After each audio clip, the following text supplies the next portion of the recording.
Welcome, everybody, to this week's edition of the Liberty First Foundation Roundtable. As you notice, we are running a little late tonight. Actually, we are going to be changing our schedule and starting each Wednesday night at 8 p.m. It's been a little rough for us to get here at 7. So we're going to bump everything back an hour, and we are going to starting everything at 8 o'clock from here on forward. So tonight, we have the usual three: myself, Michael Vaz Vasquez, and Frank Johnson. You also have Gala Graham, who's normally on the show with us as well. We also have a guest with us tonight. Graham Cabrera is joining us tonight, and I probably just butchered your name. Graham. Oh no, you totally didn't. The American way to say it is Graham, like Graham Cracker. So Okay. Thanks for having me. Yep. So,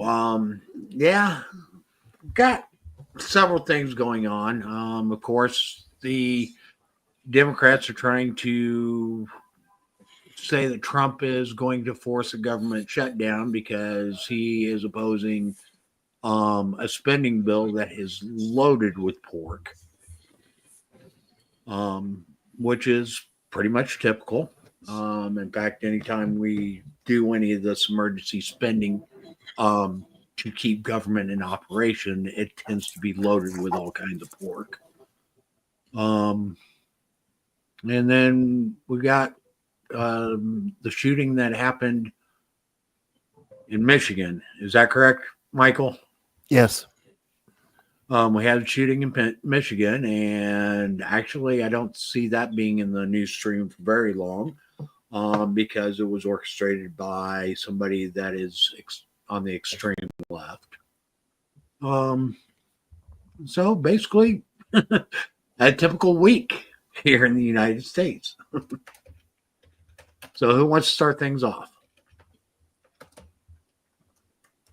All right. Well, go ahead. How's my? Can you guys hear me? Because I don't have my usual microphone. So, all right. So who's the hippie? Hi, nice to meet Graham. you. Graham, how you doing? Yeah, I got a little late in the show. I turned my screen on, and I says, "Sir, I get that there's a guy who looks like Jesus hanging out on the page over here that I haven't been introduced to yet." So I figured I'll do my introduction. How are you? It's good to meet you. All right. So the shooter in Michigan. What do we know about this? It's a 17-year-old female who identifies 15. as a male. 15. 15. Okay. 15-year-old. There's a couple of things in there. We aren't a lot of lack of clarity, and we have to say that because of the age of the individual, because they're a minor, it's going to be very difficult to get a lot of clarity. They're trying to hide a lot of information. I've seen some reports say that they are gender fluid or trans or gay or not at all. Depends on which source you're going to. All right. Well, regardless of what information is being kept from the public on this thing, there's a couple of things that we can all agree on. It was a no-gun zone. Yes. Somebody who's not lawfully permitted to own a firearm. Correct. It was not a quote-unquote assault rifle. 9mm handgun, as far as we can tell. And the Biden administration immediately came out and reinforced its position that we need to get rid of handgun laws, have reinforced background checks, and all the rest of that. Now, with all the laws that were already on the books, none of the laws that were there that were designed to prevent a 15/17/gender fluid binary cross-dressing lunatic from getting a gun and walking into a school where guns are prohibited friggin' worked. Not a single one of those laws. So once again, we now have dead people that we're going to be using as cannon fodder to try and push an agenda that does not work.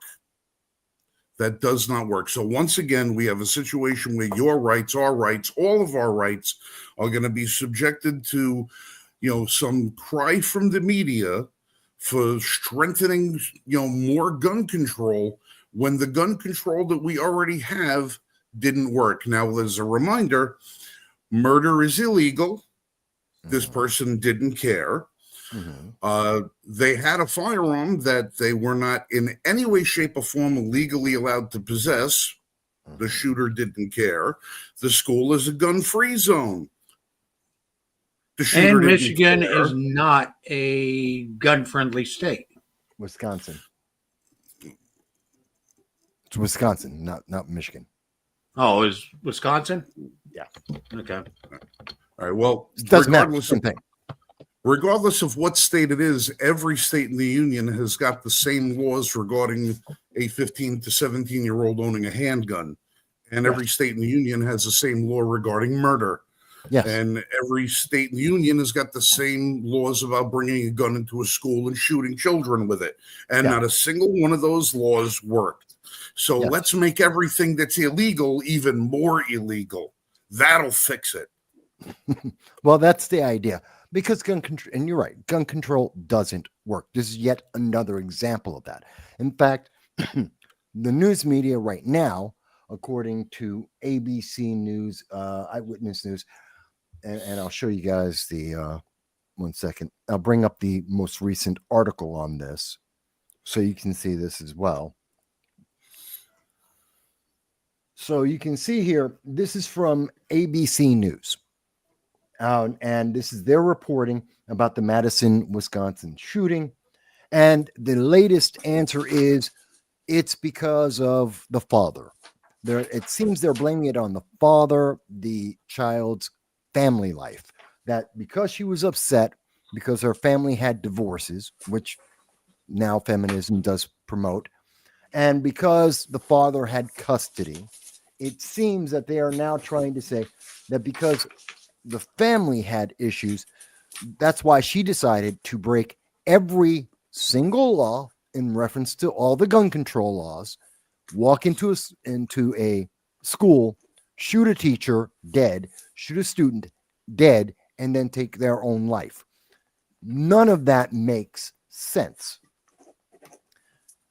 The ultimate answer is we have failed the children. 1, 2, we are failing our nation. We're failing on terms of medical health care that obviously this kid was desperate.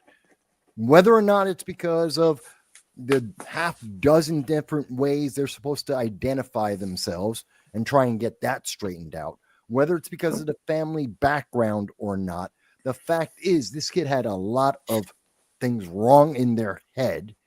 And their answer was which is the same answer we always get with these mass shooters. The only answer is to kill an innocent person. That is evil, patently, absolutely evil. And you cannot stop evil with a law. And we got to stop thinking that we can. They're right now trying to figure out, I don't know. She had to get the gun from somewhere. Where did she get the gun? Well, it wasn't because of a gun ban, because this is a handgun and there are no handguns. 9mm handguns aren't on the gun ban. So again, all of these ideas they keep throwing at us that are already in place. You correctly pointed out, Frank. These are all laws that already exist. And everything they're coming up with are only more laws that already exist. None of it works. Well, you know what does work? Locking the friggin' doors to the school. You know what does work? Armed security. Having an armed security personnel. You know what does work? Finding teachers that are willing, able, and capable of defending the lives of themselves and their students and offering the option of being armed in the school. That's what works. These are the things that work. The things that repel evil are the things that you need to use to fight evil. You can't fight evil with fairy tale wishes and pixie dust. It doesn't work. Because again, somebody decides they want to go in and hurt somebody. A gun is probably one of 100 very convenient methods in which to do it. And if it doesn't take the first school massacre in the United States that ever took place was done with explosives. Yes, that was the worst. and was perpetrated by a female. Yes. So when we're going to sit there and talk about all this stuff, we have to start saying to ourselves, okay, what is it about the laws that don't work? Because obviously adding to them by making more of the same is not working. Now, I was at my job today and I was training. I got a new part-time gig that I'm doing guns naturally. And I'm doing some of the computer research. And in some of the computer research, it's a matter of, okay, what state provisions are in place so that if somebody comes into our dealership and they want to buy a handgun or a rifle or a shotgun or any other weapon, anybody in the FFL community knows what that is. What are the different laws that we've got to observe for states other than our own here in North Carolina? So let's say somebody comes in from Kansas and they want to buy a firearm from us. All right. We have to be able to cross-check the Kansas laws and find out what's applicable and what's not. I was looking at California. There are over 400 statutes about specific handgun purchases for one state. Yeah. There's 50 states. When I'm sitting there looking through it and I'm saying to myself, my God, there's 44,000 different laws pertaining to just handguns that an FFL has got to be able to abide by. 44,000. Yeah. These things continue to happen. The 44,000 laws are not working. If they worked, you would only need one. You would only need one law to have it work. But they don't. They don't work. That's because they're not targeting the criminals. It's like red flag laws make it very clear, but we can say this about anything. Matter of fact, let's make it something simple. Gun-free zones. They don't work. Criminals look at that as an incentive, not a deterrent. It deters law-abiding citizens, which are 99.994. That's not a made-up number. That's the factual number. 99.994% of all gun owners in America are law-abiding. You put a law in place, they will follow that law. But it is that remaining group, they don't care about laws, whether it's because they're a criminal or they're criminally insane, it doesn't matter. And you have individuals, now that ranges everything from the crackhead down the street to Hunter Biden. There's a lot of different people that fit in that group that don't care. And oddly enough, the crackhead down the street and Hunter Biden, same guy. Yeah, exactly. But I mean, we keep making these laws expecting, because the leadership and the news media are putting out there and saying, well, one more law and it will work. The bad guys will finally see the light and they'll go, of course, this makes sense, and we won't break the law anymore. The criminally insane will suddenly have a moment of sanity and clarity, and they won't break the law. That's stupid. It's the alcoholic that keeps saying, this was my last drink, I promise. The smoker, this is my last cigarette, I promise. The woman who keeps going back to her abusive husband, he won't do it again. It's the same bullshit all the time. The laws are not aimed at criminals. They're aimed at the law-abiding civilians to make our lives more difficult and so they can generate revenue.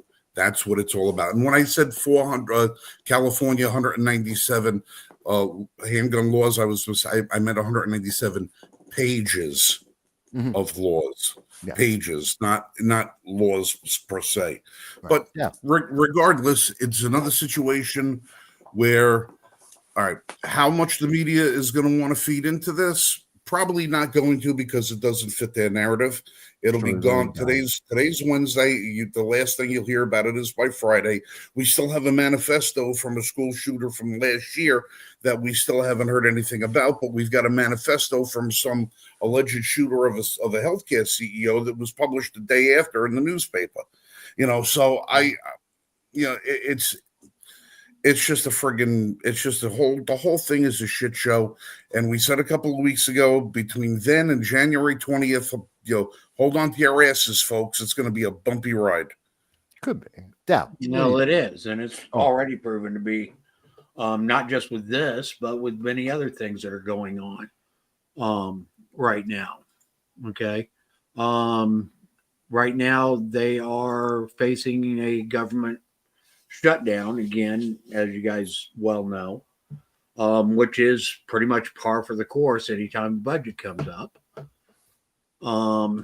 And one of their stopgap measures to quote unquote prevent the government shutdown is what has been nicknamed the Christmas tree budget or a continuing resolution. Yeah, that's what the current continuing resolution to expand spending is being called. One of the items in that is a potential congressional pay raise of 3.8% or $666 or $6,600. Mhm. Which That's money well spent. oh yeah, absolutely.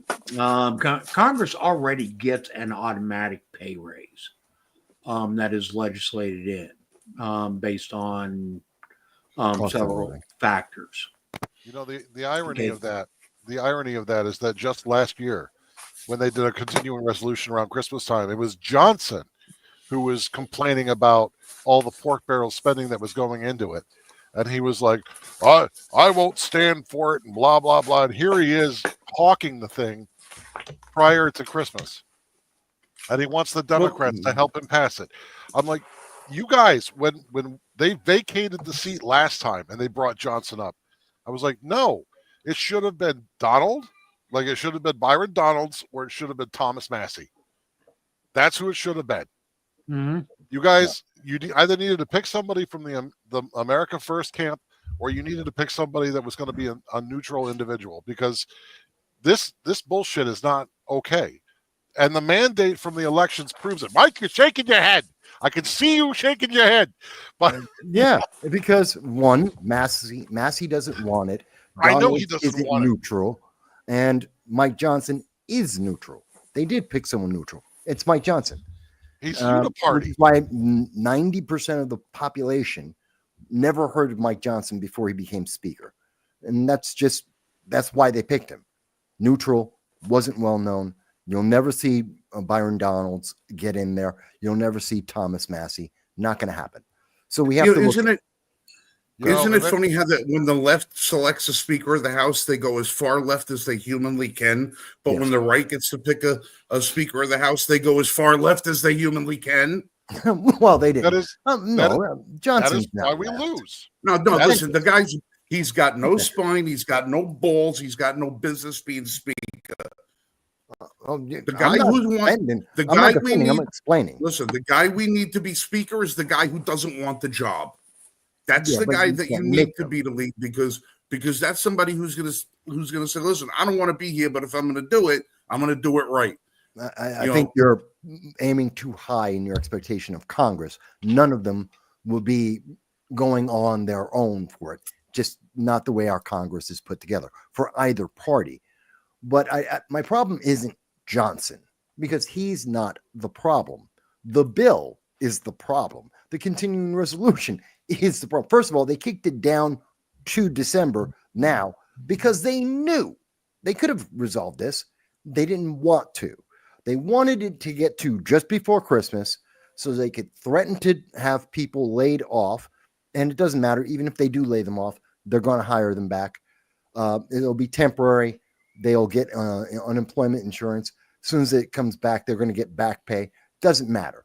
So they'll shut down the government for the hype, for the political theater of it. Yeah, it's ahead of political Trump coming capital is in. all it is.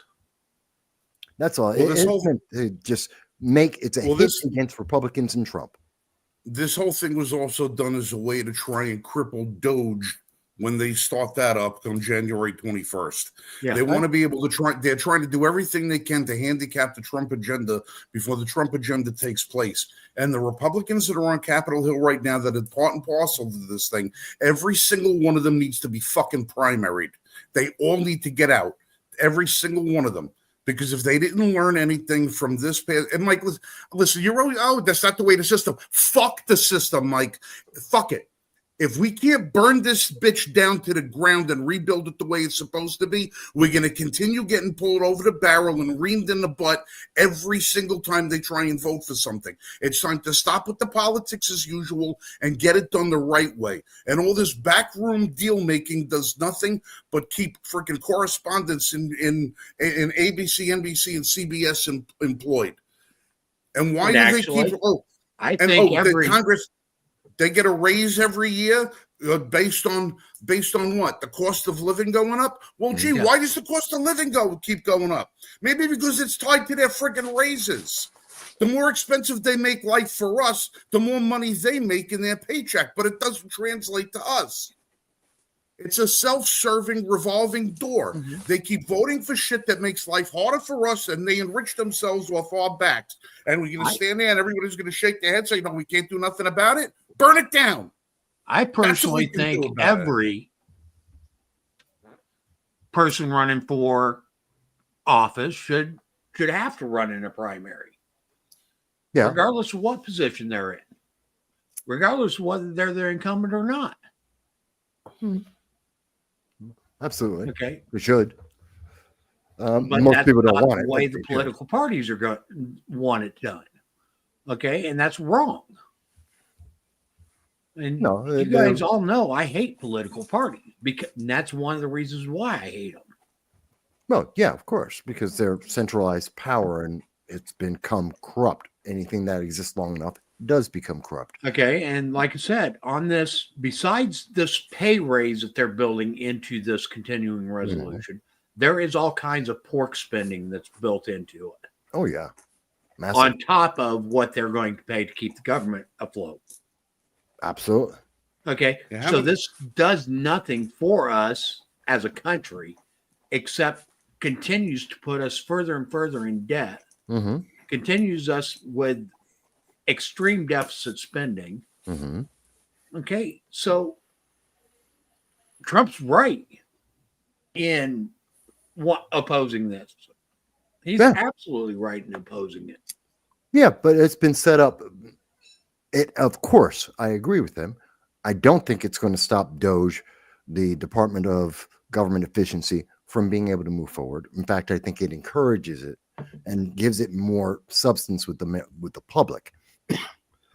But Yeah. this is meant to terrify union workers and middle America to minimize the Trump administration before it comes in, to blame him yet again for things that he hasn't done. That isn't his problem. Because again, this is a problem of the Biden-Harris administration. They're the ones in office right now. It's their negotiation. This has to do with Mike Johnson. This has to do with Chuck Schumer. This has nothing to do with Trump. Trump's not the one in office. But they are going to blame it on him to try and detract from some of his cabinet members. That's what this is about.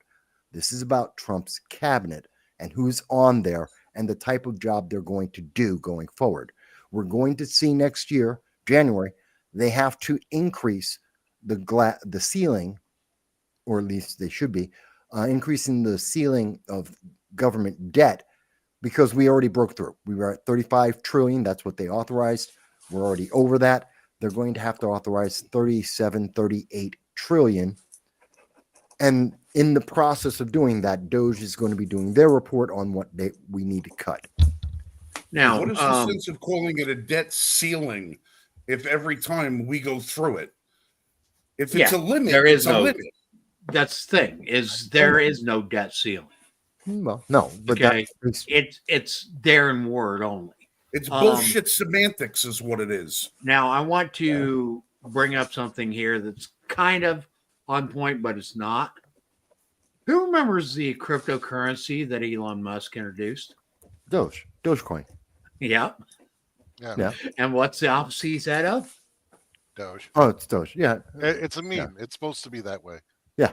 Yeah. It was done on purpose. Yeah, and that's the thing, is the meme in the 2020s, the meme has become the weapon of choice on social media, and that's because it breaks through a lot of the cognizant dissonance that you get with various groups of people. And it's because in the simplistic form of the meme, because it basically distills down a message to the most common of denominators, there is really no defense. In fact, the meme was created by Saul Alinsky, believe it or not, because it's within his rules for radicals that he talks about making fun of your opposition, because there is no defense against sarcasm.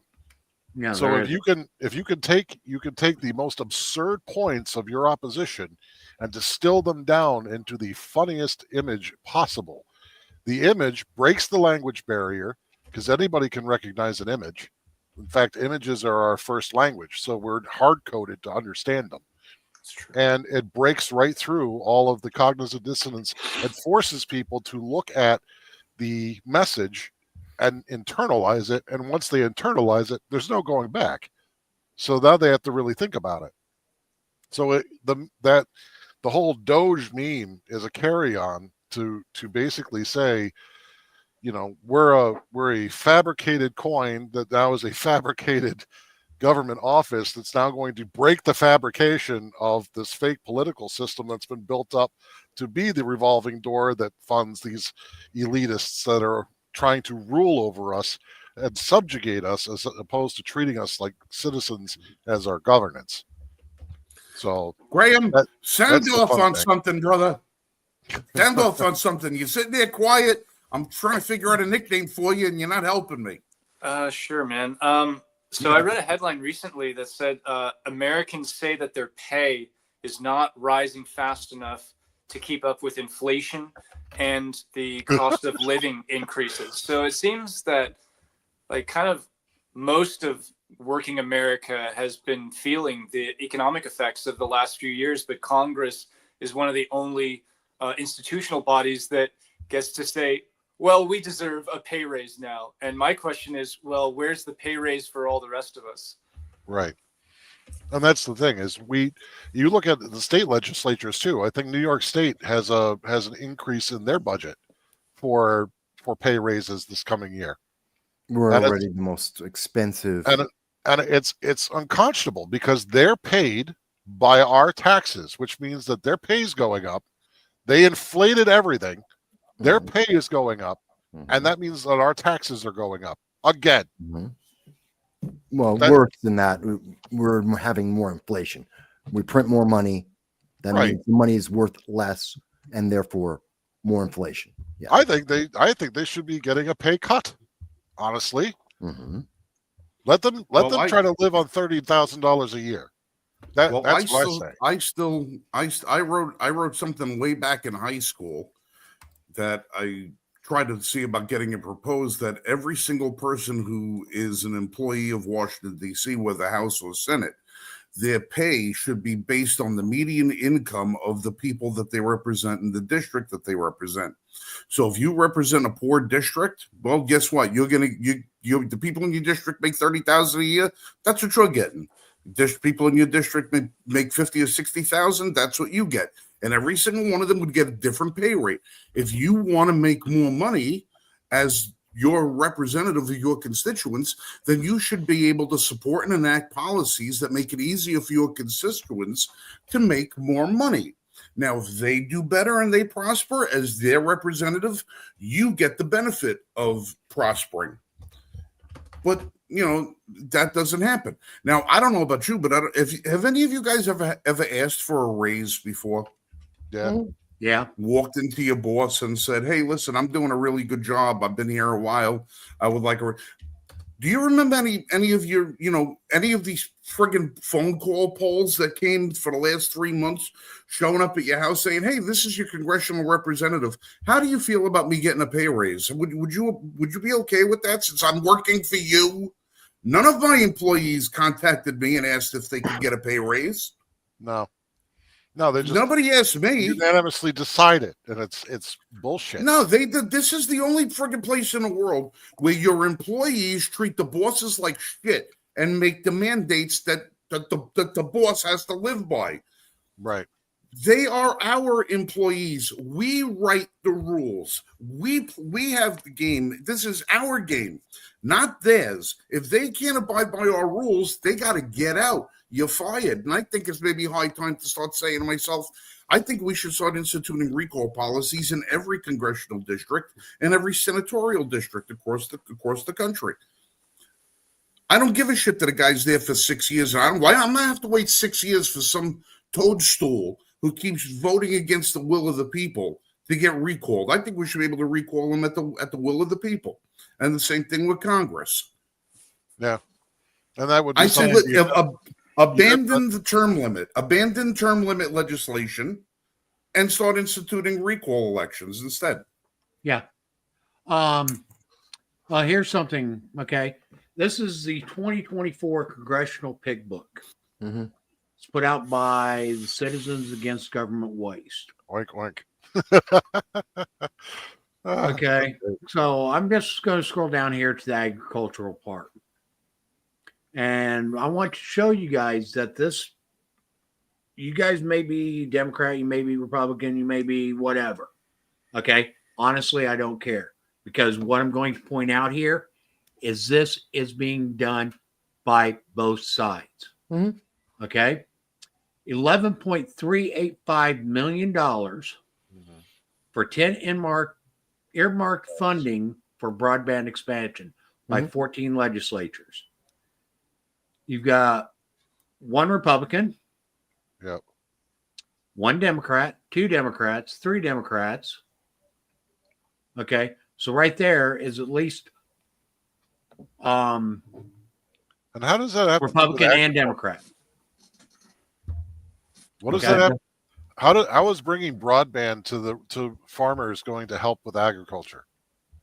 Well, the yeah, question, that's the question that's is something. the question else. is this.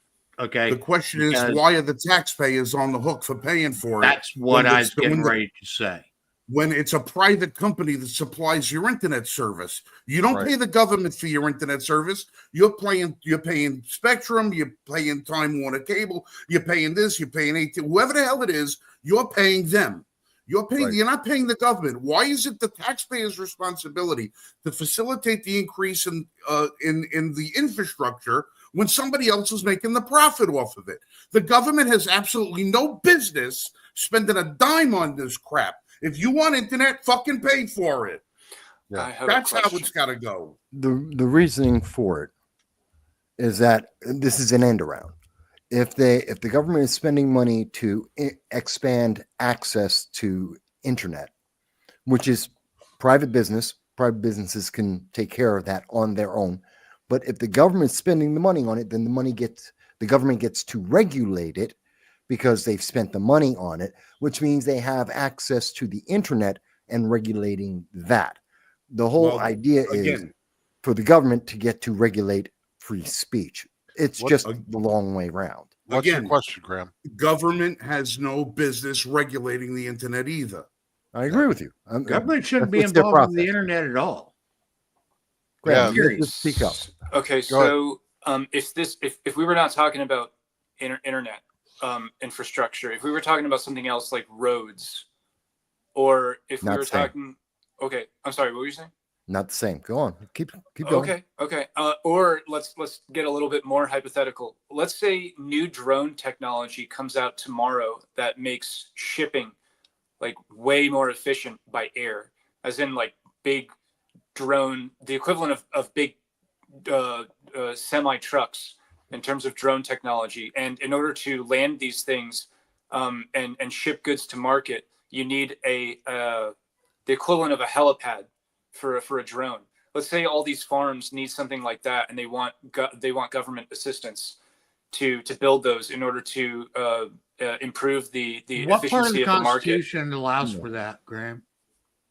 And then the answer is no. Then Jeff Bezos, break out your paycheck. You want an easier way to deliver shit? You pay for the infrastructure yourself. You're the end profiteer from it. You pay for the infrastructure. And he'll want to. If that were to happen, Then it would be in the best interest. If he doesn't want it, he doesn't get it. See, the problem with using taxpayer subsidies for any of this, and this does pertain to farming. because farmers have been subsidized since as early as the 30s by government, right? Price controls and everything else. Government subsidies always come with extra regulation.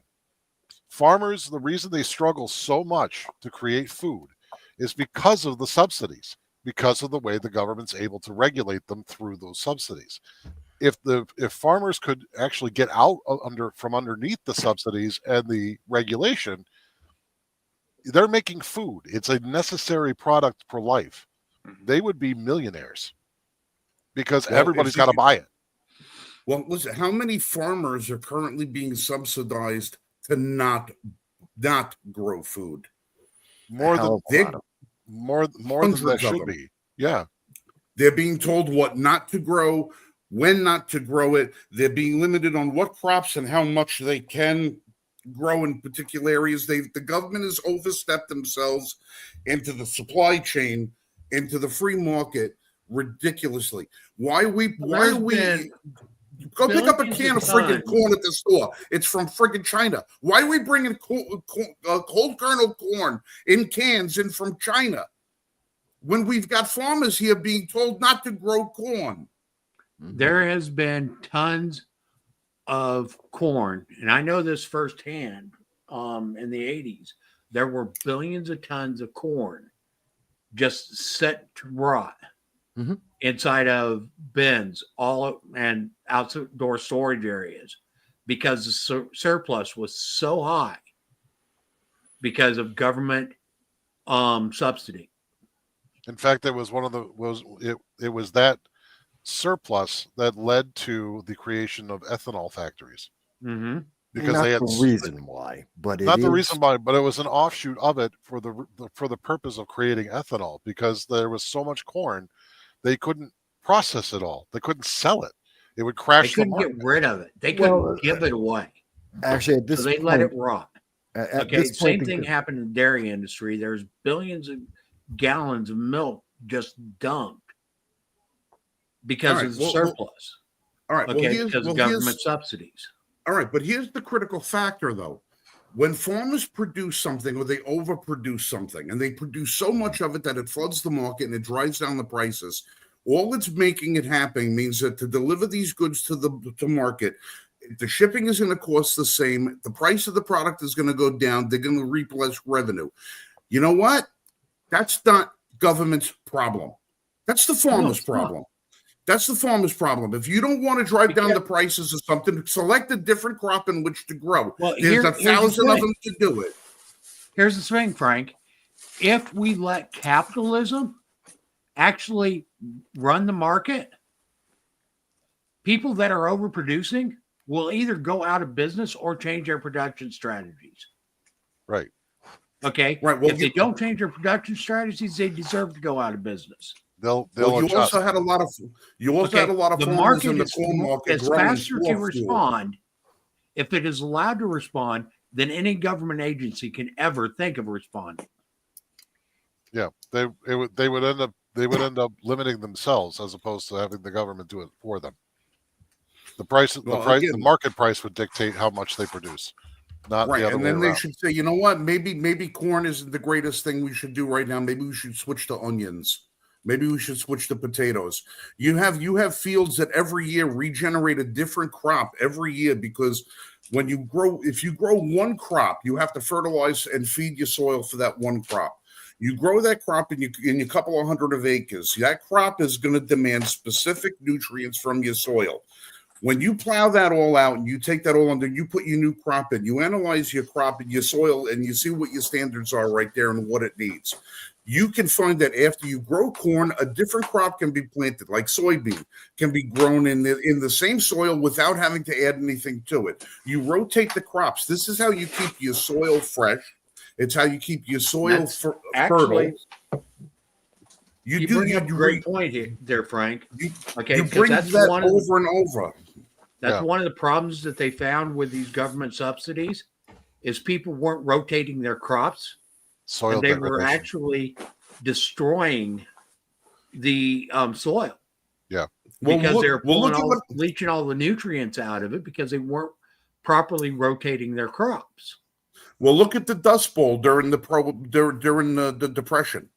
The Dust Bowl wasn't only created because of economic circumstances. The Dust Bowl was created because the farmers were not generating crops and turning them over. They grew the same crop let's over and move over on. until it killed the soil, and then we wound up having a drought on top of it. It was a cataclysm that created the Dust Bowl. Yeah. Again, Let's move government on. interference. Okay. Bastards. So I'm in rare form tonight. another thing in this for agriculture is a $10 million pork barrel spending for a plant, soil, and water laboratory in Orono, Maine, that was put in by Senator Collins, who's a Republican from Maine. Why in Maine? They have the shortest Because that's growing where he season. is. I have Shake your no head, clue. Collins. Because Collins wants a donation and he wants to get rid Yeah. of it. Okay. $7 million for a veterinary diagnostic center at the University of Clemson Livestock Poultry Health Program, put in for by Senator Lindsey Graham, Republican, South Carolina. You know why he wants that? Because there's the big thing around the avian flu right now. So if he builds a laboratory there, they can research the effects of the avian flu on poultry, and then they can tell you Why is the U.S. taxpayer paying for it? they shouldn't be. Why is the U.S. Exactly. taxpayer paying for the 11 biolabs, the biological weapons laboratories that are in this bill? You want to listen? Bottom line, you want to know why these people are putting this shit in this thing right now? Leverage. It's leverage. They all want to have something in the bill because every single one of them, if you look at everything that's earmarked in the bill, it's somebody that's had some sort of an objection that they wanted to bring up in front of the media about Trump's picks. That's why. Collins is one of the ones, I don't know about Hegseth. I don't know about Hegseth. Lindsey Graham, I don't know about Hegseth. I don't know about Hegseth. Well, guess what? If you don't pass this shit in the bill, I'm not voting for your administration, guys. You better pass this. This is blackmail. What this is for is so that they can go back to their states and say, look at the money I got for you. Oh, yeah. Well, it's twofold. They That's do that what with it's every all bill, about. regardless. Okay. And that is why when we allow our Congress, our members of Congress, to violate their oaths of office and to violate Article 1, Section 8 of the United States Constitution, that we end up with the very people that are supposed to be representing us bribing us with our own money just so that they can stay in office. Now that liberty will sustain until the people figure out that we can bribe them with their own money. The bottom line is that when it comes down to helping communities, because I know Graham is very big on like people getting help, right? I mean, you're always talking about how we want to try and utilize the leverage of government to be able to help the people, but the crux of the problem is that the people need to help the people, and government needs to basically be outward facing. It doesn't need to be inward facing. The people can take care of themselves if the people retain that which is power, and in this particular case, power comes from being able to leverage large sums of money to be able to create things like infrastructure. Prior to, I think it was 1930, right? You're talking about like the freeway systems and things like that. When people talk about we need taxes for the roads, no, you don't. All of our roads, all of the major arteries that cause travel from one place to another, were all privately funded by the public. Now that sounds weird, but this is how it works. You have a group that gets together and they say, we want to build a freeway, but in order to build a freeway, we need X amount of dollars. So they go to the public and they say, look, we can build this freeway for you to make this happen, but this is the amount of money that we're going to need to collect over the course of so many years. That's why the toll roads are in place. Now they continue to pay for toll roads because they say it's for the maintenance of the toll roads, but those roads, those toll roads of the freeway system have already been paid off many times over privately by the people because they have the funds to do it. Government only can do these things because they demand the funds from the people. So if you want your potholes fixed outside your house, it would be far better for you to pay somebody to fix those potholes, and it would be done far faster and probably with better quality materials than waiting for the government to show up to patch it. People All have right. tried that, and they got arrested. Quick point on that before we get. I know Graham wants to talk about something First Amendment related. I know that we caught into that, and I want to make sure that he gets in because we are going to be running short on time. But I just want to let you say something. Fuck FEMA.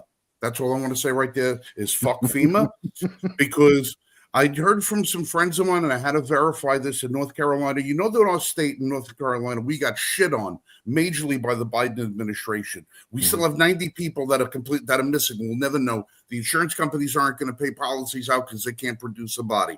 We know that the people got $750 for their houses getting washed down a friggin' river. Well, we had guys come up from another state in areas like Chimney Rock and everything, and they built roads. They came in and they built roads so that we could get supplies in and out to the people that were greatly affected. You know what these scumbags from FEMA did? The same ones that refused to help anybody with a Trump or American flag outside their house. They came in and said, the roads that you built, we're confiscating them. And we're going to spend $2.5 million now to put gates up over the roads that you built and man them with 24-hour security. And we're going to put video cameras up there. And anybody who tries to use these roads is going to get charged with trespassing because it's not your responsibility. It's our responsibility because your roads don't meet our criteria. Your roads weren't built by our standards. FEMA's going in around and they have temporary bridges that were being put together across roadways. They were taking 18-wheeler flatbeds, linking them all together and suspending them across rivers, weighing them down with concrete. FEMA's saying, no, you can't use them to cross the roads. You have to wait. You have to wait. There's people still in my state here right now that are starving, that still can't get supplies into them. And this piece of shit federal government that we have, this organization known as FEMA, is causing mayhem, it's causing pain, and it's causing death to here. And somebody, I don't know who, is going to need to be held accountable. So the next time I hear about somebody saying government infrastructure, this is in Italian. You know what this means? Graham, I know you're Italian. I'm not. I know. A name like Cabrera, you should be ashamed if you're not Italian. Make believe you're Italian just for this segment. Give me one of these. Tell that to the Spaniards who colonized the Philippines. Okay. Well, Spaniards, Filipinos, we're all the same. Close Doesn't matter. enough. This is the same in every language. It's disgusting what FEMA has done. Yeah. If we would just leave these people to do what they have to do for themselves without government intervention, all of the state that got devastated by this friggin' hurricane and by this flood, we would have this thing rebuilt 10 times faster without government intervention. Sure. It's insane. It's insulting and it's sinful. Well, I want to ask everybody here, okay? And I know pretty much I've got a good assumption what the answer is going to be. Who is more efficient at building stuff, government or private enterprise? Private enterprise. Always. Okay. So we all pretty much agree private enterprise. Who do you think would be more efficient at building roadways, maintaining roadways, and keeping them above what they are now? Private enterprise or government? Always. It would be private enterprise with the backing of the people. Government does nothing well. There is nothing that you can point to that we need government for that they will do well. There are 1.86 million companies with tractor trailers or straight trucks, tractor trailers, straight trucks, or hazmat trucks. Yeah. In the United States. Okay. 1.1 million of those companies are for hire trucking companies. Right. Okay. This doesn't include logistic companies like UPS, FedEx, and others. It also doesn't account for several other, um, It's mostly owner operators, right? With smaller Yeah. fleets, Mostly. smaller to mid. several other business types that require transportation infrastructure. Right. Okay. It also doesn't account for the fact that oil companies would also help in building roadways in order to increase their market shares and increase people utilizing vehicles. Okay. I don't see that there will be any issue with privatizing road building. There isn't, except that the government wouldn't be able to tax it and or control who's over it. Right. And that's the key thing, as Frank is pointing out. They're controlling who uses that, therefore controlling who gets the aid, and more importantly, them saying that they can't Well, provide and then they aid. couldn't do their roadway taxes on fuel. Yeah. They couldn't do their mandated vehicle registrations or their Yeah, but I'm mandated thinking specifically with this licensing. disaster. Looking specifically at the disaster, they're controlling. By locking down a road that has been made, they now get to slow down who gets aid. They get to select the people they're going to provide services to, in which order that they provide them to. They get to obviously they're going to most likely break down those roads at some point, because that's what they tend to do, so people don't have a way around the roads and the tolls. It's really sick, and sadly nobody knows about that. When was the last time anyone heard anyone talking about Hurricane what was it? It was Helene. Hurricane Milton. Oh, yeah. No one's talking about the hurricanes. No one's talking about the FEMA recovery anymore. It's after the election. That's all gone. And Frank, I got to tell you, I haven't heard any of that. And I'm glad that you're bringing it up, because it's not in any news cycle anywhere in this nation. People talking about, oh, and FEMA still, I knew they're horrible. It's like East Palestine, Ohio. The only They're still places suffering over there. The only No one's places talking outside of North Carolina that are actually still talking about any of the victims from the hurricanes is on X. There, To an it's still a topic of discussion on X, and most of it is FEMA's hurting people. The government is hurting people, and that's what you're seeing trending on social media right now, just through X. I don't see it. No, I'm not seeing it on It's there. in, it's in not my on there. timeline. And here's a funny thing. I don't know if you guys have noticed this, but I didn't get the little blue check mark and buy into the whole thing with X, right? So I don't pay the $8 a month or whatever. As a free user of X, more of the oddball stuff gets into my timeline, but also more of the general newsworthy topics also wind up in my timeline without the blue check mark. Then I look at other people that have the blue check mark and they're like, I don't see anything. I'm like, my user experience has been perfectly balanced. Like I do get the oddball stuff every now and again, but most of the stuff is things that I want. I can tell you that the blue check mark has rendered us completely invisible To a lot of people. Isn't that weird? I It's find that about very algorithms. It's about controlling the algorithm, and it's a revenue stream for X. I get why. and I laugh. Marshall knows that I kind of do the Twitter thing on here.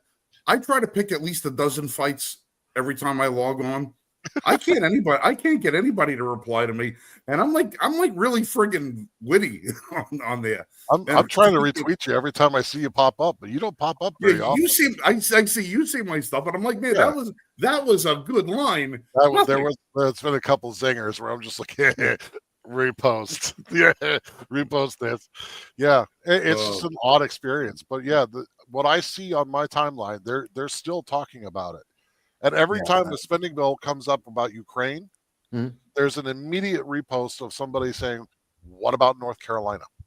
What about what about the affected victims?" Oh well, they said. Remember, it was only 3 weeks ago that they said that there was no more money in North Carolina in the FEMA budget, and then the following day, Biden came out and gave another $1 billion to Africa, to the Ukraine, and then $11 billion 3 days later. Yeah. Graham, listen, we got to get Graham to talk a little bit. He's just Come on, silent, sitting there. I don't know. Come on, you're likes Spanish looking pretty. by way of the Philippines. Come on. Every Spanish by way of the Filipino guy I know is loud and boisterous. Let's hear you sound off, brother. Well, I guess just going back to the whole roads and freeways discussion. I don't know. I think it was Michael that mentioned that this is it's really an issue of who owns the infrastructure at the end of the day, and I think that's why I don't know if I'm correct about this, but I think most Americans agree that roads and freeways should be under some sort of collective ownership and should not be privately owned. I don't know And, about and why? collective. And why would you say that? Why would you believe that?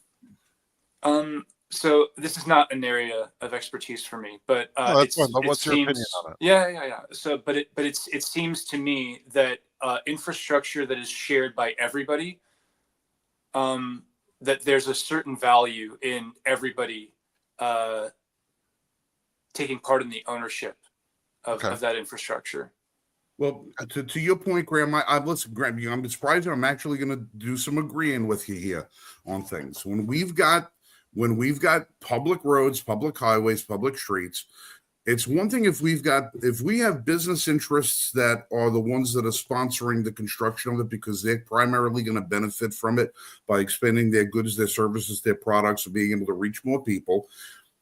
If they want to be responsible for the building of it, and then we put tolls up so they can be reimbursed for it, this stuff is generally going to be built on land that's owned by the public already, or is going to wind up having to be taken from the public and put, through eminent domain and put into the public coffers. If it's going to be required to be municipal land, whether city, state, or federal, it's going to be owned by the taxpayers. But then the taxpayers are going to have to be responsible for footing the bill of maintaining it. But at that level, not at a federal level. So if you have a town, you have town roads, the town is responsible to fix it. City roads, your city's responsible. State roads, state's got to be responsible for it. If you have an interstate highway system, the federal government is only going to be supposed to be responsible for the general operation of it, but the sections of that road have got to be responsible for the states in which they run through, Which historically has been the case. Right. So the things they have to, that's the case. Right, they have to be owned by the people when you have those things because it is essentially public land. Now, if you're going to have it as being public land, if you're on public space, if you say, "Well, I'm out in public," the rules are going to apply. And so I say, yeah, it is on, you can't say, well, now it's a different story if you've got a road that, some General Motors buys 10,000 acres in the middle of Colorado someplace, and they're going to build an assembly plant, and they have a 5-mile road that comes in and out of their facility. Well, they build a road, they maintain the road, they own the road. You have no right to be on that road because it's on their land.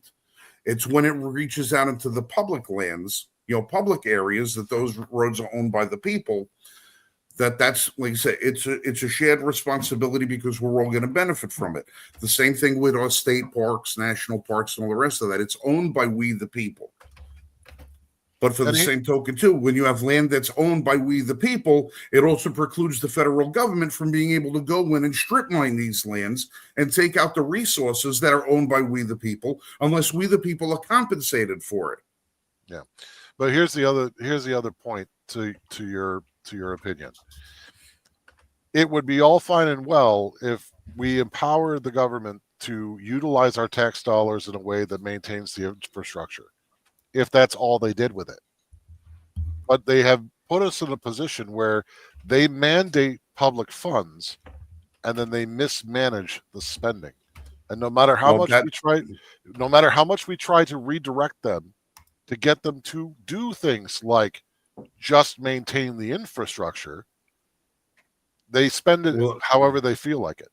And that's why it has to be brought back to the localist level possible, right? So that the people directly in that area have as much control over it as possible. Right. If the person responsible for the budget lives 3 doors over from you, he's probably going to spend your money a little wiser than the guy who represents you but lives in Washington D.C. Because the guy next door is going to have to see you every day. Yeah. Local representation is where your money is going to be best spent, not by the federal government. So when it comes to roads and infrastructure, it's got to be done at the level where it is. It can't be If you're going to overseen do by it on a communal basis. Because Yeah. ultimately the other alternative is that you take responsibility for the road. And then Bottled water in the fridge. you by yourself end up maintaining the roads. But then what do you have to do? Are you going to pay for it out of pocket? No, you're going to go to your neighbors and say, hey, you know what? You use the road too, and you're spending thousands of dollars smacking these potholes and trying to fix your car. Well, How about you just spend $500, give it to me, and I'm going to fix the road? well, So no matter which here's way you look at it, the public is still paying for that road. Well, But at here's an that- example that you can go by. Marshall lives in a relatively rural area. Vasquez and I both lived in upstate New York, pretty much rural. If we lived on the end of a road someplace, remember when cable was 10, 20 years ago, not everybody had access to cable. If you lived at the end of a road, a 10-mile road, and your cross street was the county highway, and your 10-mile road crossed into it, you had the last house over there because nobody else built a house on that road, and you wanted cable TV. And you called up Time Warner Cable and said, hey, I'd like to have some cable TV in the house. They say, okay, no problem. And then they hit you with a bill for $7 a foot from the county road to your house for every foot of cable they had to run to get to the pole outside your house. You, as the end user, had to pay for that length of infrastructure. Now, over the years, people built houses on that road. They only had to pay the $50 fee to go to tap into the line you paid for. Yeah. Because now the cable was already there. It was already there. So you have to start weighing the decision. Who's going to be better apt at paying for that? Do you wait until it's a populated thing and then build something and everybody shares the cost? Or do you have one person absorb all the burden of it and then have everybody else come in and just pay their little fee? But it's one person very often who gets a benefit. They're paying for the benefit.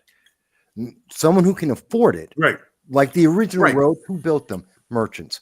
If you're the last person on that road in the county, all right, but you're getting the internet. So I don't mind but if one person pays the burden because they're getting the benefit as long as they are willing to share that. Right. You see you're wrong. The share bullshit is wrong.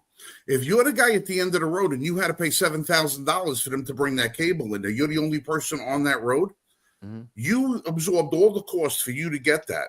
Right. Why is everybody else going to be off the hook to not reimburse you up to the distance that the cable got to their house? Okay. I get your point. They're tapping into the money that you spent. No, I understand. You own that cable. You own that cable from here to there. Now, for somebody else to come in and say, well, you're only going to charge you a fee to tap the cable. You own the cable. I understand. And what I'm saying by share is that people are able to share in both receiving it and also the burden. Right. Now, the burden would probably be less for them because it's not going to be worth $7 because it's already existent. So it's probably going to be $1. So now is it worth it for the cable company to say, let's look into the future and say, the guy down at the end of the road is 10 miles in. He's got no cable. Let's run a cable out there because we can predict that within the next 10, 20 years, there's going to be 100 other houses on this road. And every one of them is going to be able to tie into that cable. Now, a private company makes the investment to supply the cable to that person so they could bring them the service that they want. They don't want the pay for the cable. They want the service that comes out of the cable.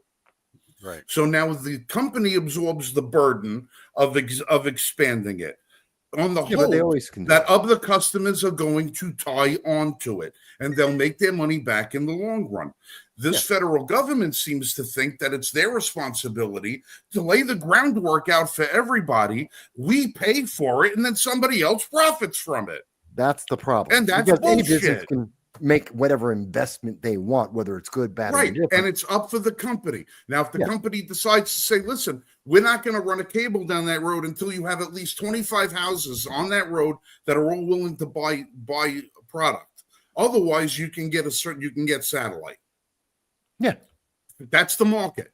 So Right. either the company gets to make the investment on the hope they return a profit, somebody else has to pay for it, Or you buy Starlink. or the government pays for it, and then we pay for it in twice Yeah, over. but the government should never be involved in that. And then we pay the for it, problem. and then have to pay for the service on top of it that we paid for to get the cable there. Yeah, But Graham, to your point, Right. yes, and in some way, the public is responsible for maintaining their own infrastructure, and the government sometimes, if it's spent properly, can be a vehicle to that end. But that means that the people have to be in full control of their governance, and that's not what we have right now. And the biggest problem, Graham, is that the moment we start talking about money, and the moment you start talking about, more important, math or responsibility, everyone drowns out. The majority of the American people drown out, and they don't think about it.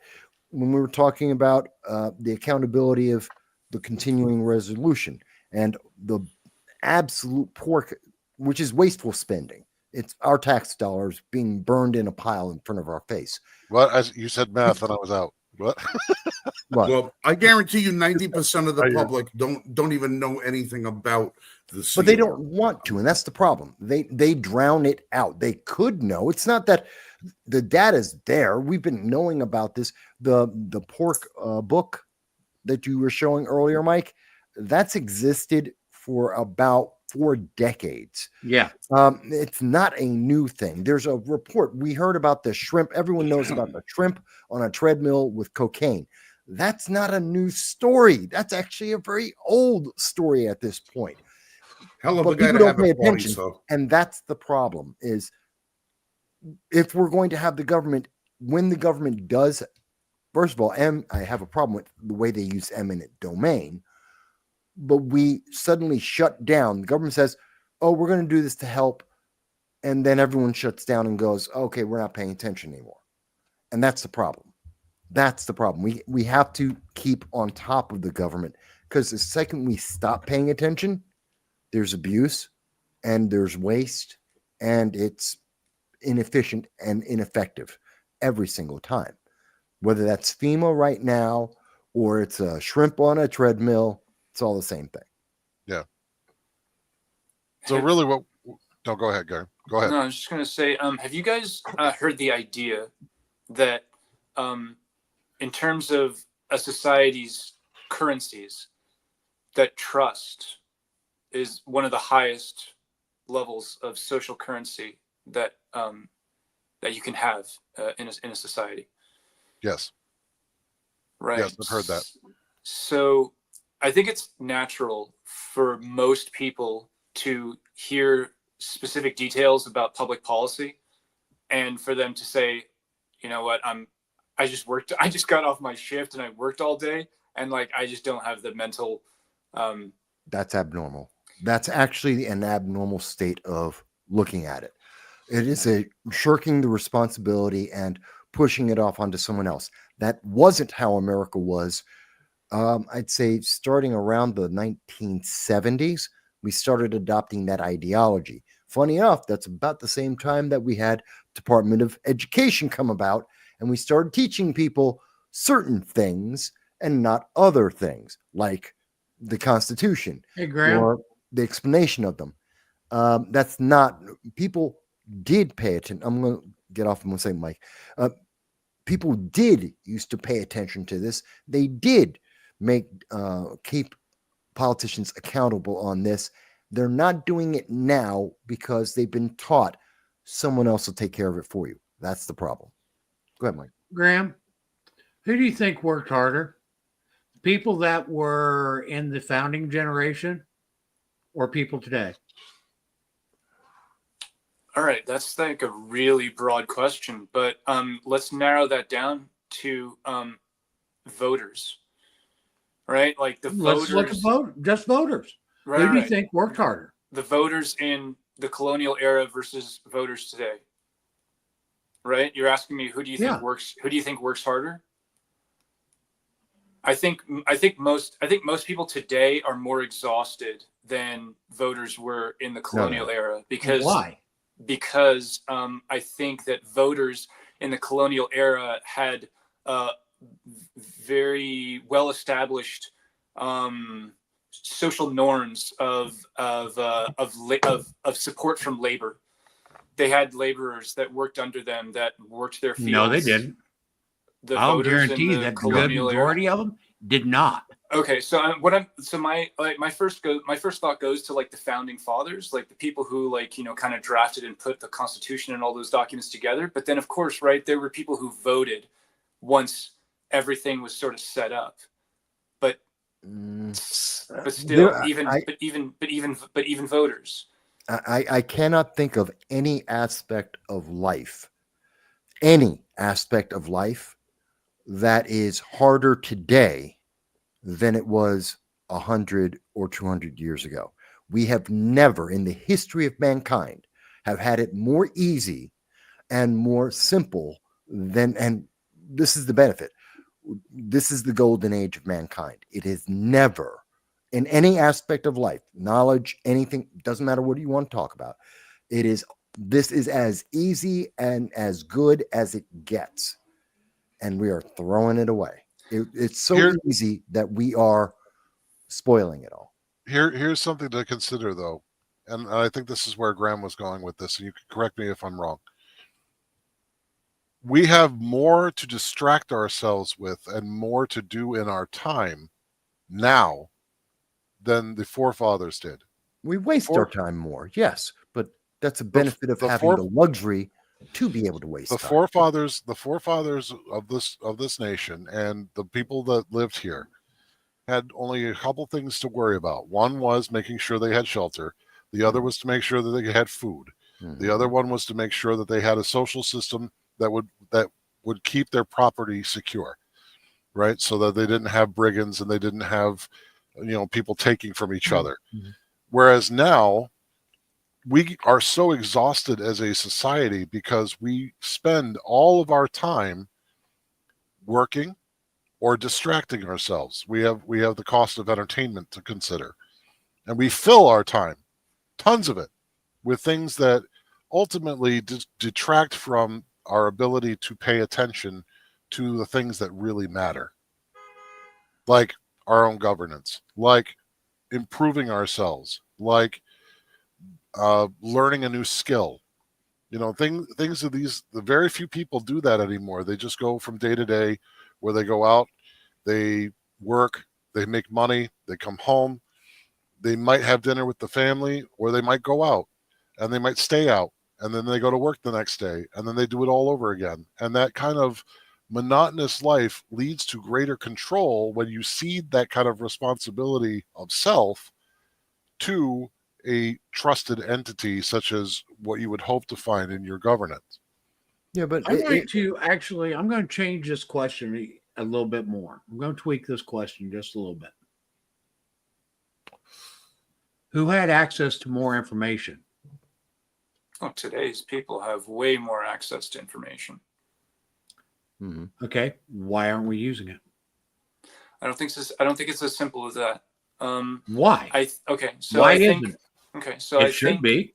Okay, so I think when we were talking about the word hard, the word difficulty, I think as you guys have mentioned, in terms of life being more simple back then, there's definitely a big difference in the type of hard things were back then. There was a lot less information. If you had a medical problem, you were in big trouble. You had to get on your horse and ride all the way into town and hope that doctor knew how to treat your condition. As today, opposed to an HMO and having the money and getting access today. Okay. And people dying, waiting in line in emergency rooms. No difference. I don't see a difference there. But today we have the capability, if you're what's that word? Literate. If you can read, you can go to a library or you can order books online, even even used books, websites like thriftbooks.com, and you can order tomes of knowledge that other humans have written, and you can go through those. And I just don't think that kind of availability of information it wasn't a reality back then. No, I agree. We have more knowledge available to us, although there's older wisdom like old wives' medicines, herbal Herbalism. medicines that have always existed that we no longer use. So we've abandoned some knowledge, but we've gained other forms of knowledge. But Mike's point is very relevant and very clear. The vast majority, roughly 70 to 80% of the U.S. population, less so around the rest of the world, but in the US, 70, 80% of the population have the Library of Alexandria in their hands at this moment. There's mine right there. It's called your cell phone. It's a smartphone. The Library of Alexandria, in fact, more information than the Library of Alexandria had available. We have access every day. People don't use it. The stuff we're talking about right now, like talking about what Frank was talking about with FEMA in North Carolina, whether we're talking about Supreme Court Justice Ketanji Brown Jackson running around in Broadway instead of actually, dealing with issues affecting America, or talking about CNN and Syria. Most people aren't getting that information. Instead, they're wasting their time playing a video game. Mind you, I play video games too, but people will spend their time playing a video game, watching TV. They watch the Housewives of Who Gives a Damn or 90 Day Dumbass, and they'll watch that all day. And they put in 40 hours of work and 40 hours of watching. Love After Lockup. And they watch 40 hours of that empty mental calories instead of actually doing something with it. We have it far easier, and we are less efficient and effective with what we have. And I say that's a problem because of the Department of Education, in part, because we have been trained not to do these things. And each generation gets further and further away from being active agents in their own lives. And one other thing is the founding generation was skeptical of government. The current generation isn't. Oh, hell, they're dependent on government at this point. And one of the things you can look at in modern day is if you follow any kind of Japanese politics. I don't know if you do, Graham, but okay. So Japan is to some extent a model of what a high trust society is. Okay. Mm-hmm. Mm-hmm. They basically took themselves and their culture, and they created this high trust currency that they traded in their own country, and it worked well for many years. And now they're facing a very difficult situation, in that they are facing a population decline. So one of the things that they've done is they've started to open their borders to foreign nationals, which is something that they hadn't done before. And they're meeting up with problems, big problems, because they're finding that their high trust society is now going bankrupt because of these foreign influences that are coming in, and they don't understand how to utilize or live in a high trust society.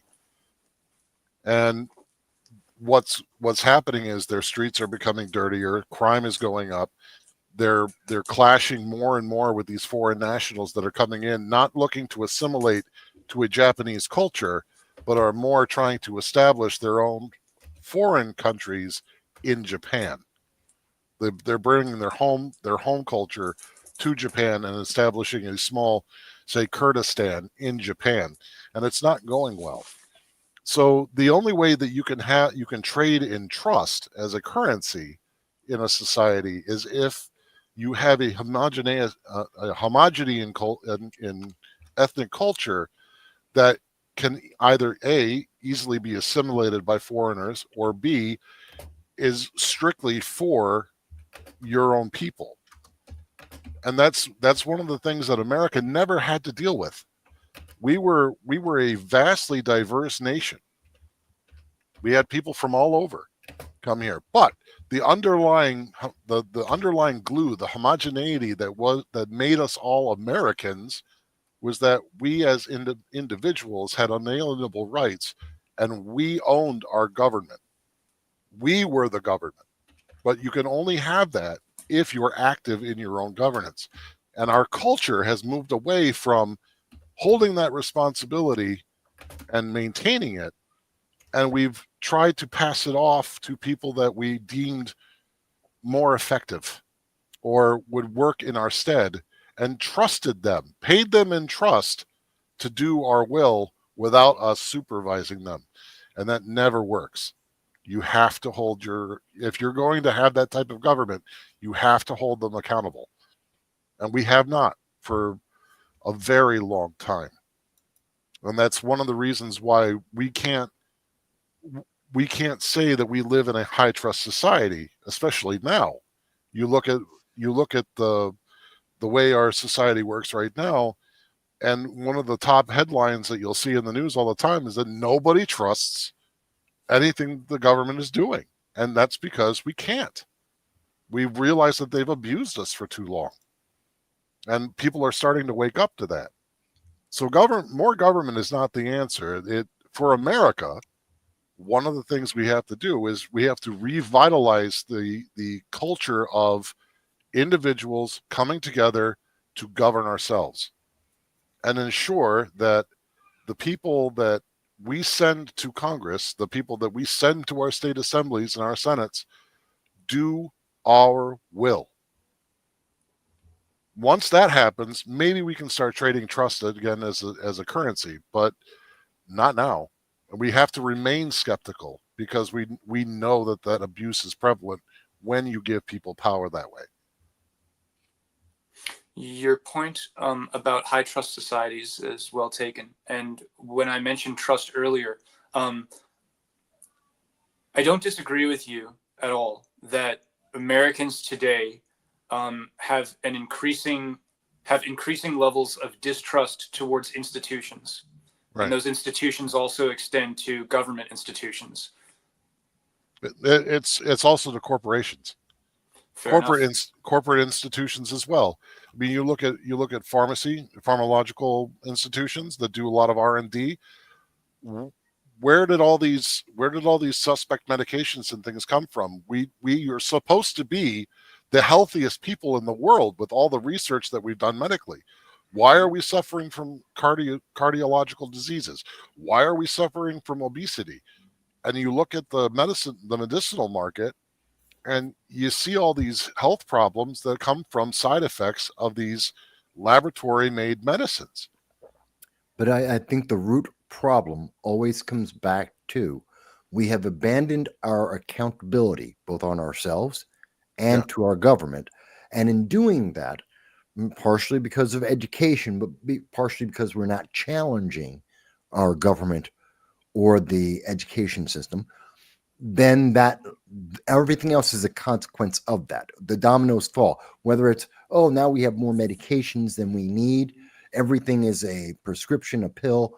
It's not a cure. You're going to live with it. The foods are going to have a lot of chemicals in them here in the U.S., which you don't have in France or Canada. Everything else is a consequence of that. And also the corruption in government. Is we need to start becoming a lot more skeptical of our government. Yeah. And even though we say we are, our voting doesn't show that. No, because we've lost the idea. Our voting shows that we are very trusting of our government, because we keep voting the same people in at over an 80% rate every election. 88%. And that's the average. Yeah, but that again is we don't utilize the vote the way we are supposed to as citizens. We utilize the vote as we would if we were subjects. We utilize the vote as a popularity contest. Yeah, here are the candidates that your rulers are putting in front of you, and you're going to make a choice. You're going to be given the illusion of choice Okay. over this selection. Now Yeah, choose. and we've spent quite a bit of time on this, and we need to start wrapping this up. Yeah. Okay. You want to talk about, Graham, and this is the biggest reason you came on. You want to talk about an incident down in Florida, involving the First Amendment. So why don't you go ahead and bring us into that real quick? We'll spend about 15 minutes on it, then we'll need to wrap up this show. Sounds good. Okay, so in Florida, there was a woman who was on the phone with her health insurance company, and they got into an argument because her claim got denied by the insurance company. And in a moment of frustration, she said to the agent on the phone, after they had said something, probably to the effect of your claim is denied, and that decision is final, and there's nothing you can do about it. It seems like that was probably some of the context that was going on there, but that's also my conjecture on that. To be clear, in the news article that I read, it stated that she said to the agent, delay, deny, depose. You people are next. Now, to me, that very much comes across as somebody venting their frustration at a very at an outcome that they're very unhappy about. But shortly after that phone conversation between the woman in Florida and the insurance company, police showed up and arrested her, and then she was charged. She was charged with making threats to conduct a mass shooting or an act of terrorism. And my question to you guys is, does the First Amendment apply to somebody who records themselves? They take their cell phone, they record themselves while they're on the phone to their insurance company, and they say to them, I absolutely disagree with what you guys are doing. Without talking about my specific case anymore, because you already told me that the case is closed, that the decision is final.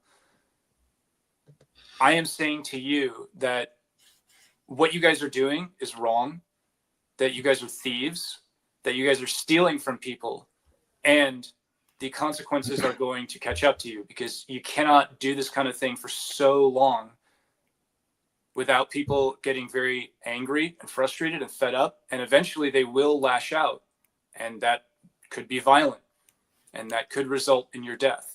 And that's where you get into the crime. Okay. Now, she has the right to make the statement. Sure, it's a crime. And when you added the extra part at the end about inciting violence and threatening violence, she crossed into a threat, a crime. Now, it's not only they're classifying it as terrorism. I don't think it's quite that. It is a threat of violence, which is a crime. It is perhaps even coercion, because she's trying to get a better outcome for herself and others. She's a criminal. She committed the crime. Regardless of her intent, she committed the crime. She willingly and knowingly made the threat, knowing full well that it would be received as a threat. She's a criminal. First Amendment wasn't violated. She said what she wanted to say. She suffered the consequence. The issue we're talking about, the First Amendment isn't the issue in this case. I believe. Did she actually say that a violent?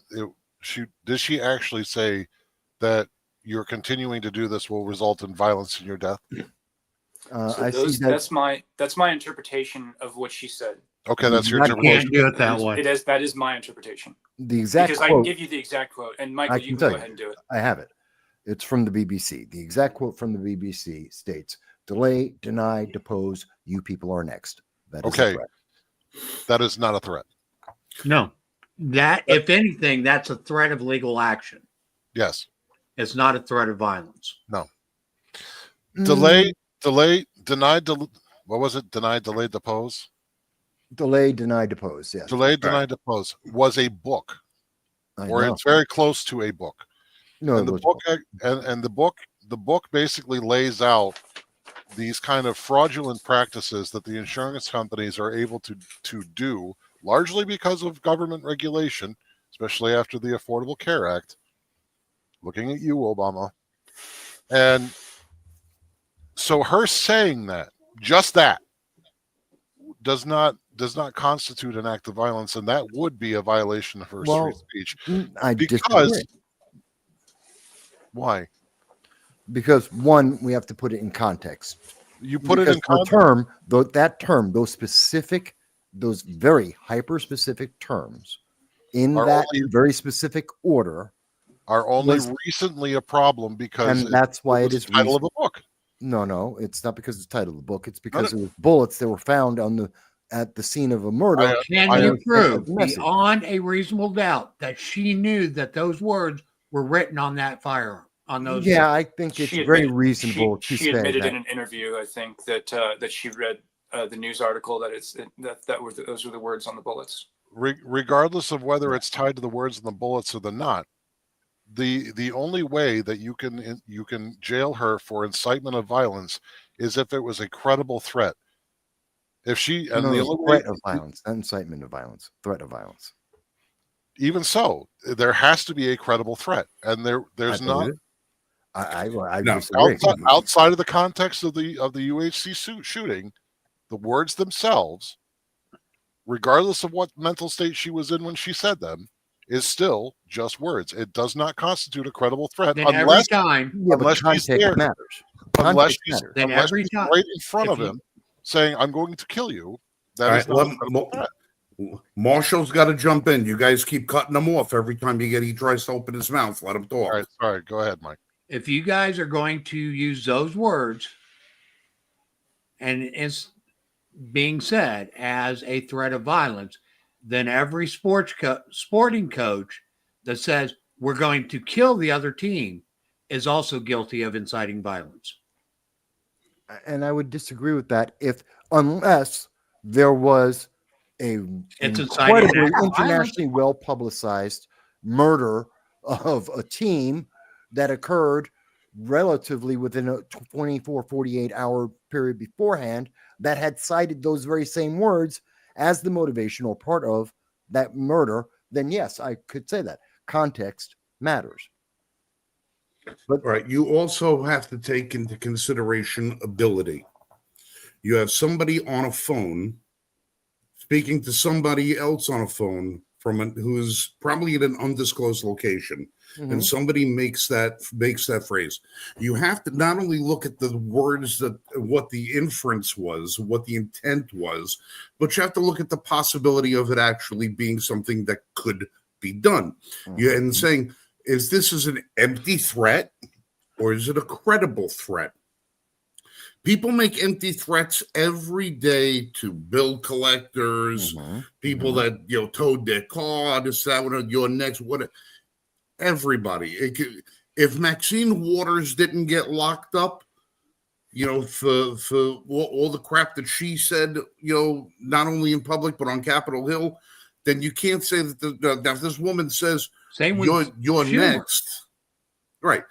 You're next. Well, your next is what? What does that mean? Are you talking to me? Who are you making the threat against? You don't have a specific person that the threat is being lobbed against. You have a generalization, and it's by being somebody who's obviously in an emotional state, who's being denied, coverage, being denied whatever it is. Any reasonable person is going to say this is somebody blowing off steam. And that's how it's going to wind up being. Now, was she wrong? Yeah, she was wrong. She shouldn't have used those words. She shouldn't have said what she said. Is she going to go jump in her car, drive to Delaware where this insurance company is located and go shoot anybody? Highly doubtful. It's a completely different animal. Listen, I had a guy tell me that he was going to make my house make 9/11 look like it was a joke, what he was going to do to my house. All right. The cops didn't go and arrest him. hang on. So again, what we're saying here is context again matters. The context, because that's the argument everyone's making. Her First Amendment right to say these things was not violated, which was the initial question by Graham. Is it a violation of the First Amendment? No. She can say that. Now, the question we're discussing is, okay, and the further action is a consequence of her right to free speech. She didn't lose her right to free speech. The question is the context, which then leads to whether or not should she be arrested. I think the answer is yes. Should she be convicted? That's up to a jury. It depends on the wording of the law, how we read the law. You can have wiggle room with that. Should she be arrested? Absolutely. Was it a crime? Absolutely. Should she be convicted of that crime? Not necessarily. That may, And like I said, but that's not a here's the thing. violation of the First saying Amendment. that every sporting coach that says we are going to kill the team next week is also guilty. I don't Yeah. agree with that. That context, I don't think is accurate. I don't think it's a similar. But what you're Yeah. saying How is can you prove context? context in this case. You're looking at the recent murder of the UHC representative, and Yes. from that inference of context, No, you're her applying- direct statement that she did know that she knew of the murder, she knew of the bullets. She actually referenced that was something that was she was And fully aware of. every sporting coach knows that the right. word kill Here- means the to entire- end the somebody's entire- life. the entire public Can- knows this. All right, hold on a sec. Hold on a second. Okay. What was her exact phrase? The exact phrase, the exact phrase was deny, delay, depose. You people are next. Okay. In that statement, did she say, I am going to make sure you're next? I am going to do this. I am going to do that. She could just come out and say, I'm making a prediction. I'm a prognosticator. I wouldn't be surprised if somebody came out and did this to you. There's 1,000 variables on how she did, because she's not claiming that Which she again, is going to be the person to do it. Now, when Depends somebody on- makes a you're threat and making a says, judgment I'm call. going to come and shoot you, I am going to come and shoot you. I am going to make sure that you're next. I am going to take you out. Now you've got a direct threat from one person to another. You've got this person just making a statement saying, you're next. I It's agree with not that. a direct threat. And I no understand. prosecutor is going to take that all the way to trial. should I don't. but I do want to clarify one thing. And if There are- you have if no prosecutor is going to take it to trial, and you have the person who gets arrested, now you've got prosecutorial misconduct, because a prosecutor doesn't make an arrest unless they're confident they can make a conviction out of it. If you're just going to make the arrest and not know for sure, or at least have a moral certainty that you're going to make a conviction, you're creating misconduct. You're doing it for political purposes. Then that person is just as guilty as the one who made the threat. Okay, and I'm not disagreeing with you on that. I was trying to make clarification. Depending on the quote of the news media, there is more and less of what she said in full context. So it's unclear the nature of the full conversation. Again, All right, now I'm arguing. she- My only argument is it a violation of First Amendment? No. Is there a consequence? Yes. Does that equal punishment? Not necessarily.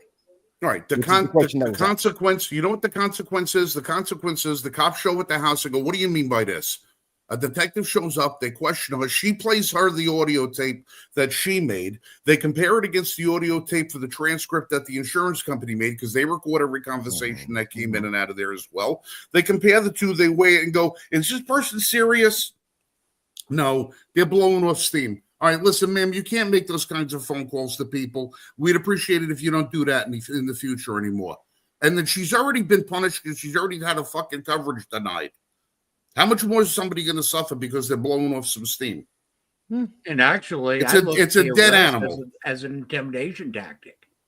Yeah, and all you got to do right now is just look Okay, at what the hell and is going that- on in England, Ireland, and Germany, where people are saying, "I don't like Palestinian flags all over my town," and 4 hours later, the freaking the paddy wagon shows up and you get locked up. Is that the country we want? No, of course not. And that is a All right, then we violation of don't the let First this Amendment. woman become a scapegoat. I don't think the arrest was warranted, and I think it was in violation of her First Amendment rights. I don't think it was a I think violation. the arrest is an intimidation tactic. It would be, and here's the other thing though, and this is something that the left does quite often, right? The far left. I'm not going to do these things, but I'm putting it out there on social media because I know somebody somewhere out there. I don't have to tell them to do it. They're going to go do it too. They're going to go do it. And I'm just putting it out there, and no one has ever followed up with an arrest on anything like that. I will go to the White House and take Trump out tonight myself. Careful. No arrest made. No No, arrest people made. do get arrested for that kind of threat. Maxine Waters didn't. She stood on I a didn't say freaking she stage. did, but people She do stood get on a arrested stage at for a threatening the president. fundraiser and quote unquote said, "I will go to the White House tonight and take Trump out myself." She didn't get arrested. And yet there are people who have said lesser things than her, but similar. They have made threats, credible threats. I have to the often president, thought about and going they to have the, been arrested and thrown I in have jail. thought about blowing up the White House. That is Madonna says that. people have been thrown in jail for saying that. Johnny Depp says, is it still common practice for actors to shoot presidents? He doesn't get arrested. Two-tier justice. Other people have said it. They have been put in jail for Right. those You get same this- kinds of words. You get this woman who's probably got some sort of And I that don't know right what there her is a malady violation of equal protection under the law. Right. Right. So, I have a big problem with the two-tier of justice, but that's not the argument that was asked. That no. wasn't the question. I have had my revenge on certain And that's places where I'm getting by back to this arrest in this particular case is an intimidation tactic. Yeah, it's Right. meant to have a chilling effect. well me. That's I can all it tell you, is. listen, And there's that's been what places 95% of these arrests are when people make these types of threats. listen, there's been places that I've wanted to go and smack the living crap out of people and all the rest of it. I just found it more convenient to call people I know and bankrupt them. And that was my revenge. I didn't ever have to make a threat. I could just hurt somebody's business. You do me wrong, I put you out of business. That's how it goes. That's the way life is. And You see, know. that would be the correct way to do it. Right. That would be You the go, correct- you you file could suit, say- you file suit, you make a complaint, you do a video, you bring it to the public, you let the public decide, And you who do all the knows rest of that. that isn't okay, because we can't testify as to her state of mind, regardless of whether she knew exactly what was written on those rounds. which We she would've- cannot state for sure what her state of mind is, because those words, deny, delay, depose, also talk towards legal action. All right, and listen, even if she admitted that she knew where the words were and she admitted all the rest of that, there's a statement, there's a reference in the law that you could look up that's called statements made in duress. All right. All she has to do is say the things I said was said when I was under stress. I was under a lot of duress. I'm dying. I have this medical condition. I'm in pain. They're denying my coverage. This is what came to mind. This is my state of mind is not normal under these circumstances. That was a statement made under duress. Whole entire cases have been thrown out of court because the police got a confession from somebody that was made under duress. Boom, boom. That's it. Gavel down. Next case. Yeah. All right, listen. I'm going to get out of here in a few minutes because I got 3 dogs and 7 cats looking at me like saying, where the hell's my treats? Before I go out of here, listen, thank you very much for bringing the case so we could discuss it tonight. Really appreciate you being here and He's sitting through like, some of the fire and some of the heat. But you got to tone it, brother. You got to tone it down. You got to tone it down a little bit. You're a little too active. You got to be like, you got to be calm, cool, and collected like me. I'm always calm and cool. But he's listen, probably thinking, man, these guys are a bunch of wackadoodles. I don't know if I can handle this. well, I'm tuning in listen, you guys, man. I know you are, man. Before I get out of here, I don't want us to get hit with a copyright infringement, but one of our regular wackadoodles is not here this evening because she's home celebrating her birthday. Mm-hmm. So on behalf of all of us here, Jan, we love you with all of our hearts. We miss you for not being here, but we're happy that you're home celebrating your birthday and we're all celebrating with you. Sing happy birthday to yourself. It's from us, so we don't get a copyright violation. I wonder if we could Happy birthday, Jan. We could sing Happy Birthday. I don't think that's copyrighted. Well, if I would have realized ahead of time, I would have figured out how to sing it in a different language or sing it backwards. But nobody. I'm just getting over laryngitis, so I don't know. They would have to copyright it in every language. I'm just getting over laryngitis, and my throat ain't better yet. So chicken soup, Frank. Plenty of garlic in there. Low and slow. Soup's not food. I had the camera off. I just chowed down on a big bowl of Cocoa Puffs. Wait, Frank, you know the old Italian remedy for a cold, right? And laryngitis. You know it, right? What's that? Okay, it's a cup of red wine with a cup of sugar and some cloves, and you boil it on the stove, and then you shoot it and go to bed. listen. If I want to put sugar in my red wine, I'll break open a bottle of Manischewitz. I got three. I mentioned to my daughter once, like 10 years ago, that when my mother used to do catered events at the shul for the Jewish community, and I used to go and bartend for them. And every time I would go bartend, I nail back a couple of shots of Manischewitz at the toast time. And I mentioned that I liked it. Now every year my daughter buys me this big giant bottle of Manischewitz. I'm like, I can't drink all of this crap. I'm diabetic. You know what? Your local church will take that. My dad used to use the Manischewitz as communal wine. Well, I got to say, the churches down here, I don't know if I bring wine, they might turn it into water. Yeah, that's a good point. Yeah, some weird stuff happens. Well, listen, I'm going to log out, but I'm going to keep my headphones on if you guys want to keep rolling. Listen, you guys be safe, shoot straight. I'll catch you guys next week, 8 p.m. Wednesday night. Graham, thank you for being here. Dal, good to see you again, brother. M&M's, love you guys. Talk to you later. Take care, Frank. Have a good night. All right. So I'm actually going to start winding this down, and I'm going to make a plea to our audience. Folks, if you want the Liberty First Foundation to continue doing what we do, we are at a serious crossroads right now. And if we don't start getting some support, we're not going to be able to continue doing what it's just becoming too costly for us to continue doing what we're doing. Okay. We need your help. We cannot be the voice alone. So if you want us to continue doing what we're doing, bringing attention to these items and these issues, then become a member of the Liberty First Foundation. Okay. We're not asking for a lot. All the money that we receive through that goes back into us being able to do what we do. But we are at the point where we're running out of funds to be able to do that. So we can only continue if you guys get on board with us. $15 a year. That's 1 month subscription to any of the streaming services that you've ever subscribed to per month.